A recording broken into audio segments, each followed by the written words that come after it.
મારા રોમ એવું છે. પણ પાર કોને પાડવાનું છે? દેવને પાર પાડવાનું. મારો રોમ એવું કહે છે, મારો શિવજી. પણ સાચી માળા કરેલી હોય તો એ 100 વર્ષે વધશે મારા જીવનના રોમ. એટલે સાચવીને ડગલો ભરજો, અને સાચવી હેરજો તો કોઈ દાડો મારો રોમ તમારો કારણ કે પાવડિયાને બધી ખબર હોય, કોઈ દાડો ભૂવો ધૂળતો હોય તો ભૂવાનું કચીએ નહીં કાપે. કારણ કે એની સિસ્ટમ છે, કારણ કે એના ભૂવા બહુ જ જવું પડે.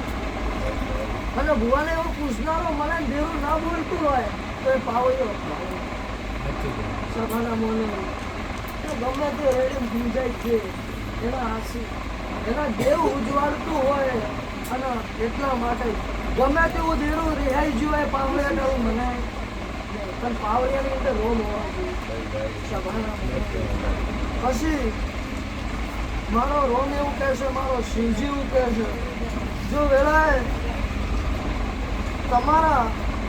તમારું ના ચાલવા દીધું હોત તો મેળી ના ચાલવા દીધું હોત, તમારા ભૂપે ના ચાલવા દીધું હોત પાવડિયા. મારો રોમ એવું કહે છે, મારો શિવજી એવું કહે છે. પણ દેવની અંદર જેને લગ્ની લાજી જેને ઉમરેથી કોઈ દાડો મારો રોમ નહીં. આવું વેળાએની મસ્ત શક્તિ કહું છું. અને જે ભક્તિ કરશે એના ઉમરે વખો આવશે. આ દેવની હેલ છે. આ જેટલો તપ કરી જોવાનો છે અને જેટલો મારા પર વિશ્વાસ છે. હાલ તમે ભક્તિ છોડ દો, તમારું દેવ જે માગણા વાળું આવ્યું છે એ જતું રહેશે. આવો મારા દીવાના રોમ કે છે. પણ જો મોનશો તો દેવ આવશે અને વખોય આવશે.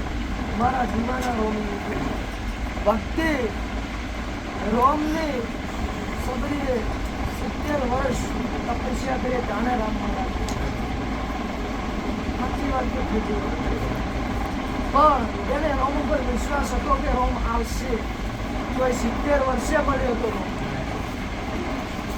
પણ અમુક વાતો બધું જોડવા જેવું જ હોય છે. અમુક વાતો એવું હોય છે કે અમુક કે દેવને દારૂ ચડે ભૂકડે ચડે, આ બધું હાલની સિસ્ટમમાં નથી.